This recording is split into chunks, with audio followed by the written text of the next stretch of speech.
Kiristoos Yesuus baase immoo karaa kanaan lafatti daballe jechuu miti.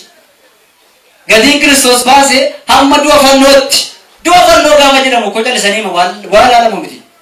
Waan callisanii ilaalamu miti. Waaqayyo hamma du'a fannootti tun taane hamma Kiristoosiin ati mucaa koo mili jechuutti ga'e waan ta'eef. Waa'ee eenyuutiif? Waa'ee keenyaaf. Ati maaliif koo miti? Mucaa koo miti amma jechuutti ga'e. Maaliif fannoo irratti gaafa fannoo ol bahu gaafa inni fannoo irratti ol bahu abbaa koo maaliif na dhiiftaa jedhe Yesuus. Maaliif na dhiiftaa jedhe? Parsantii dhibba nama waan ta'eef. Hin dubbate maaliif na dhiiftaan isaa kun Yesuus Kiristoos waa'ee keenyaaf ammayyuu Kiristoosin aarsaa godhee dabarsaa kennaa jira jechuudha Waaqayyo Abbaan. Maal gochaa jira? Anaaf isin irraa ilaalee Kiristoosin amma dhiisutti ilma isaa tokkicha amma dhiisutti isa qabu amma dhiisutti kan ittiin booda amma qabutti amma dhiisutti waa'ee keenyaaf dhiise. Isin warra akkasitti filatamtan warra gatiinsaa hamma kana guddaadha jechuudha. Ameen. Galanni Waaqayyoodhaaf haa ta'u. Namni gaafa gatii isaa beeku nama guddaa ta'uu isaa beeku. Amma tun ka'ee barsaa girmaadhaan gatiin kee meeqanii 5,500 jechuu danda'a. Isa kana miti. The hidden cost. The invisible cost. Gatii isa ija namaatti mul'an isa jireenya namaaf kennu. Gatii isa ija namaatti mul'an isa Waaqayyo qofti boqotu. Suufii bareedaa uffachuu keessan miti gatiin keessan. Value your value yourself. Value naaf costiin garagara miti. Garagara miti. Value ni jedhamuu fi cost inni namu garagara. Fakkeenyaaf amma gabaa yaaladeen gatiin olaa beeka. Costii ishee jechuudha ni kun. Value see hoo. Value see isa seen dhuftee mana kana keessatti dhangaa garagaraa bareechatee waan garagaraa gootee qalamtee maal taatee keessummaa namarraa galchituudha inni value ni jedhama. Cost inni jedhamu immoo irratti hin deebinne. Isin cost keessan tun taane gatii keessan beeka. Because you are for others, you are not for yourself. Kiristaana tokko kiristaanota kan biraadhaaf amantoota kan biraadhaaf warra Waaqayyoon ammane warra kan biraadhaaf malee ofii isaatiif hin jiraatu. Eessaa bartan ofii keessaniif jiraachuu Yesuus ofii hin jiraanne. Eessaa bartan ofii keessaniif jiraachuu Yohaannis ni dursee waa'ee Kiristoosin lallabaa ture ofii hin jiraanne. Eessaa beekna nuyi kiristaana taana we are not for ourselves. Kiristaana jechuun warra faana warra kaanii keessa galee jiraatu jechuudha. Kiristaana jechuun warra gatii isaa balleesse gatii namaa ol kaasu jechuudha. Kiristaana jechuun warra hanga du'aatti yoo ta'e gatii namoota kan biraa kaffaluu danda'u jechuudha. Maaliif? Nuyi Kiristoosin fakkaan namaan ta'e jechuudha. Galanni Waaqayyoodhaaf haa ta'u. Yohaannis akka godhe Yohaannis Cuuphaatu Yesuus Kiristoos hin dhufin tura. Elaa mootummaa Waaqayyoo dhiyaateera. Lafa onaa keessa deeme jechuudha. Mootummaa Waaqayyoo dhiyaateera. Qalbii keessan jijjiirradha. Sabni warri yeroo sana nutti lallabaa ture yeroo Yohaannis lafa onaa keessa deemee damma daamuufaa nyaatu lafa wanti nyaatamu jiru deemee damma daamuufaa nyaatu warri Kiristoosin amanan gara Yohaannis cuuphaa dhaqaa turan. Naqnaa gara koon dhufinaa kan isin fuula namichi. Ani isa maal gochaa jira? Introduce gochaa jira. Ani isa maal gochaa jira? Saafan karaa baasaa jira malee ana miti. Isin miti jireenya keessaniif kan jiraatu. Yesuus isiniif jiraateera. Ameen. Jedhami ana miti jireenya koof kan jiraatudha. Yesuus siif jiraate darbeera dhaani. Ati immoo nama kan biraaf jiraata. Ati immoo nama kan biraaf jiraata. Jiisisa wanta baay'ee importantii kiristaanota amantoota bara genereeshinii amma keessa jiru kana keessa qabame jiree yaada akka hubannaa gootutti sababiin isaa immeejii keenya ta'anii warra jiran baay'een isaanii ofiif jiraatu malee waan ofiif hin jiru. Gaaf tokko waan tokko dhagee golfaa ture. Kiristaanonni warri si'anaa hoolaa 5,000 amantoota 50,000 walitti fuudhanii lama ta'anii nyaatu jedha. Dhageessa jettu kan paasteroonni si'anaa lallabdoonni si'anaa dhiifama paasteresii jechuu komiti. Warri si'anaa anafaan jechuudha. Tajaajiltoonni si'anaa dhugumadha. Anuma fa'aa daakii fa'aa ta'anii jechuudha. Nama 50,000 walitti qabnee isaan irraa bilisa saabbannee manatti galchu. Nama 50,000tu nama tokko soora. Inni durii garuu inni Yesuus Kiristoos jiru nama lamatu qurxummii lamatu namatti tokkitti namni rasaniyyuu isheen baatteef nama tokko sanatti nama meeqa soora? Keep in mind this. Garagarummaa kana ilaalaa nama tokkotu nama 5,000 soora yeroo Kiristoos duukaa deeman. Warri Kiristoos irraa baranne ofiin jedhan warri kiristaana ofiin jedhan garuu nama 50,000 ta'e nama meeqa soora?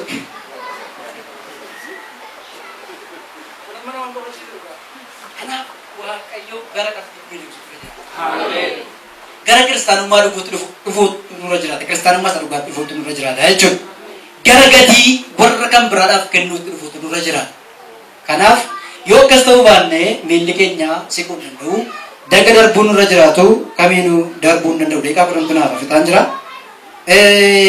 Ga'een erga akkas ta'e namoonni akka ammaa kiristaana dhugaa jedhamanii beekaman tokko namni kiristaana dhugaa ta'ee wantoota kana sadan baattatee jiru tokko qabatee jiru tokko filatamuu isaa namni beeku tokko kennaa dhugaa waaqayyo biraa akkasumatti fudhachuu isaa namni beeku tokko gaheen isaa maaliree?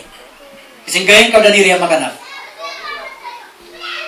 If you are freely chosen, akkasumatti tola warri filatamtan, akkasumatti tola warri wabii argattan, akkasumatti tola warri mallatteessifamtan waan hojjettan hin qabdanii isin hojii manaa hin qabdanii akka ta'e isa jedhu laallaa jechuudha. Daqiiqaa kudha keessatti qabdu. Innis maalni inni tokkoffaani yaada garaa geeddarama isa Kiristoos qabu ture maal gochuu? Yaada garaa geeddarama. Yaada garaa geeddaramaa in a sense definition himti isaa yaada garaa geeddaramaa jechuun yoo dhattanii ilaaltanii har'aa bor yaada jijjiirrachuu jechuu miti. Har'aa bor namni yaada jijjiirratu yaada garaa geeddaramaa hin qabu. Har'aa bori namni har'as qalbii boris qalbii taanis jedhee boo'u yaada garaa geeddaramaa hin qabu. Kana jechuun waaqayyo bira xaraaraan barbaadatan jechuu miti. Yaada garaa geeddaramaa jechuun namummaan eenyummaan paastorii inni namummaa isaatiin jiraatu kun keessaa fuudhamee eenyummaan Kiristoos inni keessatti guddatu isa keessa kaa'amu jechuudha. Kun immoo gaafa kam ta'a? Gaafa Kiristoositti amannu eenyummaa keenya, cubbuu keenya, of tuulummaa keenya, waan hundumaa keenya maal goona waan ta'eef hin ajjeesna yookaan hin awwaalla waan ta'eef isa kan biraa immoo jireenya kan biraatti maal taana waan ta'eef kaana waan ta'eef. Kanaaf yaada garaa geeddarannaa qabaachuu jechuun jireenya Yesuus Kiristoosiin qabaachuu jechuudha. Galanni waaqayyoo haa ta'u. Namni Kiristoosin jireenya Yesuus Kiristoosiin qabu hin hataa. Hin hataa. Dubbadhaa hin hataa namni Kiristoos hatee beekaa? Kiristoos ejjee beekaa? Kiristoos sobee beekaa? Kiristoos nama qulqulluu ta'ee yeroo deemaa ture maal hojjechaa ture? Waan namni hojjetu hundumaa hojjetee garuu cubbuun hojjenne waan ta'eef. Yaada garaa geeddarannaa qabaachuu jechuun inni wangeela nutti himu inni nuyi ittiin kan biraa yoo ta'e iyyuu inni wangeela nutti himu jireenya Kiristoos qaba ture qabaachuu jechuudha. Kanaaf gara yaada garaa geeddarannaatti guddachuu danda'u nurra jiraata. Inni kun immoo Yesuus Kiristoos gaafa eenyummaa keenya dhuunfatu, gaafa keessa keenya dhuunfatu, eenyummaa nu ofii ajjeesuu hin dandeenye nu keessaa ajjeesaa deema. Ajjeesaa deema. Phaawulos wantoota sadii dubbate akkanitti Timootewos 1:2 keessa olaaltan wantoota gurguddaa afur dubbate. Inni jalqabaa ani jedhe gaafuma reeffaman ani warra waaqarraa ergamoota waaqarraa wajjin koo jedhe akka of fakkeessuu godhe. Inni jalqabaa ergamoota waaqarraa wajjin of fakkeessu. Inni gaafa Kiristoosin ammas hubachaa dhufu waaqayyotti guddachaa gaafa dhufu eenyummaan Kiristoos isa keessa jiru guddachaa gaafa dhufu ani warra lafa kanarraa amantoota kanaa wajjin of fakkeessa. Inni sadaffaan cubbamoota waaqayyoon hin amanne wajjin of fakkeessa. Inni afuraffaan akka nama iddoon ga'in dhalateetti of fakkeessa. Akka nama iddoon ga'in dhalate jechuun I'm not available on this jedhadha. An jireenya koo kana keessa hin jiru. Lafa kanarraa namni kan mul'atu narraa Kiristoos mul'ata. Ani homaa miti. Ani baay'ee beekumsa yoo qabaadhe iyyuu waan tokko hin beeku. Hammi gaafooti eenyu jedhe Kiristoosi. Beekumsi koo eenyu jedhe Kiristoosi. Ana gaafa laaltan isin ana miti kan isin agartanii. Eenyu agar ture? Kiristoos. Who are talking today like this?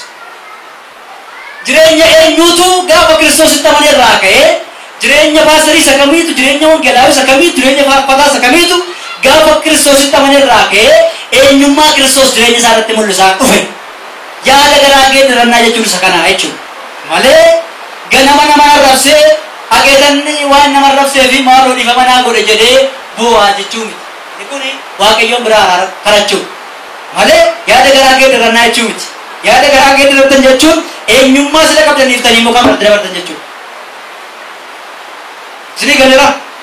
Kanaaf jireenya kiristaanummaa keessatti amanaan tokko yaaddi garaa geeddarannaa isaa irraa mul'achuu qaba. Isanni ani akkas jedhu tun taane akkasumattiin daagii ilaalanii daagiin nama waaqayyooti jechuu danda'utu irra jiraata. Akkasumatti obboleessa koo ifaa ilaalanii paastoriin ilaalanii obboloota as keessa jirtan kaas ilaalanii isin namoota kan biraa wajjin deemtan, wajjin haasoftan, wajjin hojjettan, wajjin teessan, wajjin nyaattan biratti namni kun waaqayyooti. Because jijjiiramichi inni mul'anne sun keessaa gara alaatti. Inni mul'atu garuu uffatni uffannu faama jijjiiramaa mul'atu dhabni kun inni kiristaanummaa kana miti. Keessaa achi as hojjeta. Ameen. Keessaa hojjeta. Keessaa alatti ba'a. Eenyummaa keessaa alatti ba'u qabaachuu qabdu jechuudha. Galanni waaqayyoodhaaf. Kun immoo asaamintii keessanii miti. Fuula waaqayyoo barbaaddachuudha. Yeroo hundumaa fuula waaqayyoo barbaaddachuudhaan jechuudha. Kanaaf isa kanaaf dhaqaatii Roomaa boqonnaa 2 macaafa gara warra soorettii boqonnaa 2 lakkoofsa 4 Roomaa jechuudha.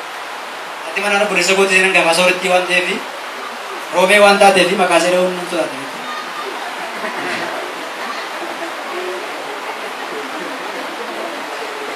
Maqaa lagattu garuu waan ta'eef dhugumadhaan nan danda'amu ammayyuu uffata isaan ta'e.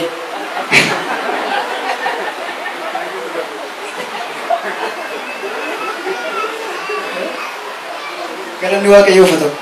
Nan qoosee inni kan biraani gad of deebisuu fi gara laafina qabaachuu dubbanneerra gaa. Gad of deebisuu jechuun yeroo tokko tokko ammaanii toora wajjin namoota wajjin keessa taa'ee haasa'uu wajjin haasa'uu dhiisuu jechuu koo miti. Gad of deebisuu jechuun yaadan ibsachuu qabu ibsachuu dhiisuu koo miti. Miti reebasa gad of deebisuu jechuun akkas jechuudha. Gad of deebisuu jechuun mataa buusee akka nama biddeen nyaatiin budeetti deemuu koo miti. Fodaataa jechuun miti. Gad of deebisuun in another definition gootummaa jechuudha. Gad of deebisuu jechuun maal jechuudha? Gootummaa jechuudha. Gad of deebisuu jechuun anamma daagiirraa waan hin baru qaba. Kanaaf isan qabu akka jirutti qabadhee isan hin qabne immoo karaan ittiin daagiirraa argadhu barbaadu jechuudha. Gad of deebisuu jechuun lafa dhaggeeffachuun na barbaachisutti dhaggeeffachuu jechuudha. Gad of deebisuu jechuun lafa dubbachuun irra jiraatutti dubbachuu jechuudha. Addunyaan amma seen ammaa kun bakka sadiitti qodamti. Bakka sadiitti qodne ilaalu inni tokkoffaan yeroo hojjechuu, yeroo himachuu fi yeroo hojjechuu, yeroo dhaggeeffachuu fi yeroo himachuuti. Nuuni amma seenaa otoo hin hojjetin, otoo hin dhaggeeffatin himanna. Isteepii meeqa irra utaale? Isteepii lama irra utaalteen ta'a deebii waliin jira. Lama utaalteen ta'a. Osoo hin hojjetin maal himattame? Maaltu himama? Osoo hin hojjetin, osoo hin dhaggeeffatin immoo maal hojjetti? Maal dhaggeeffatu? Maal immoo himatu? Kanaaf addunyaa ammaa kana keessa wanti walii gannama ta'e yeroo dhaggeeffachuu dhiisee hojjechuu barbaada. Waan tokko ta'e waan ta'eef akka hojjetu hin beeku waan ta'eef akkamitti akka deemu hin beeku waan ta'eef waan ta'uuf wantichi hin milkaa'uuf. Barsiisaa Girmaatu hojii daagimee hojjeta. Hin dhaggeeffanne qaba. Isa booddee immoo ishee bosona immoo himata. Ilaa akkasiidhaan goota akkasiitiin jagna akkasiiti. Siyaasa biyya keenyaa sodaatan yeroo himachuuti amma yeroo of himanii yeroo dubbachuuti. Hojii biyya kanaas yoolaan hojii waldaa keessaa baay'ee isaas yoolaan himachuudha kana caala. Maal himanna waan himannoo hin qabnu. You have to work first, you have to listen first, then wanti isin dhaggeeffattaniif wanti isin hojjettan sun ofiisaa of himaa isin hima. Ameen. Galanni waaqayyoodhaaf ta'u. Wanti hojjetee fi wanti dhaggeeffadhee jedhanii. Waa'ee koo sitti himaa waliin jira. Yoo garuu jedhanii osoo hin dhaggeeffatin hojjedhee kisaaraa koo sitti himaa jedhanii. Kanadha. Galanni waaqayyoodhaaf ta'u. Xumureera daqiiqaa lamaan qaba fiteera. Sorry. Inni kan biraa yaadan tun hin dubbatin hafuun irra hin jiraanne kan inni ilaalee deemu namni Kiristoosiin amane yookaan immoo namni wantoota kana sadan amane wanti inni ilaalee adeemu yeroo hundumaa immeejii isaa yeroo hundumaa piikcharii isaa yeroo hundumaa piikchar godhe gara isaatti kan inni adeemu nama beekamaa yookaan immoo faarfataa beekamaa yookaan immoo tajaajilaa beekamaa otoo hin taane Kiristoosiin ilaalee deemu. Kiristoosiin ilaalee deema jechuun immoo Kiristoos jireenya silxaana yookaan aangoo guddaa irraa gara kamitti dhufu gara du'aatti miti gara lafaatti gad dhufe achi booddee immoo du'e namni Kiristoosiin argenne jalqabaa of tuulummaa keessaa ba'a. Namni yeroo hundumaa jireenya isaa waaqayyoof kennee jiraatu jireenyi isaa yeroo hundumaa aarsaa waaqayyooti. He is every time in worship condition. Eenyummaa keessan isaati waaqayyoof gadi jedha. Nama jireenya jiraatu nama tokko nan argadhaa laata. Kanaaf jireenyi keessan waaqeffannaatti gaafa guddatu jireenya jiraachuu qabdu. Nama waan tokko takka waa'ee waaqayyoon beeknatu guyyaa amma sa'aatii sanaatti biddeen faa lagatee salagate duwwaa isaatti miilaan lafa dhagaarra deemaa turan. Kana laalaasi isaan keessaa iyyuu filatamtaniitu warra aarsaa naaf dhiyeessan jedhamtan isin. Kanaaf aarsaa dhiyeessuun hoolaa qaluudhaan miti. Hoolichi qalameera waan ta'eef. Gaafa warra hin amanne gaafa warra Kiristoosiin hin beekne bira deemtanii akka jara sanaa foolisaa urgeetanii fi dursaatii namoota sanaaf gatii isaanii kennaafi. Gatiitti kennaa. Yaada keessan ergisaa fi Waaqayyo gooftaa machaa isin eebbisu eebbifamaa sagantaa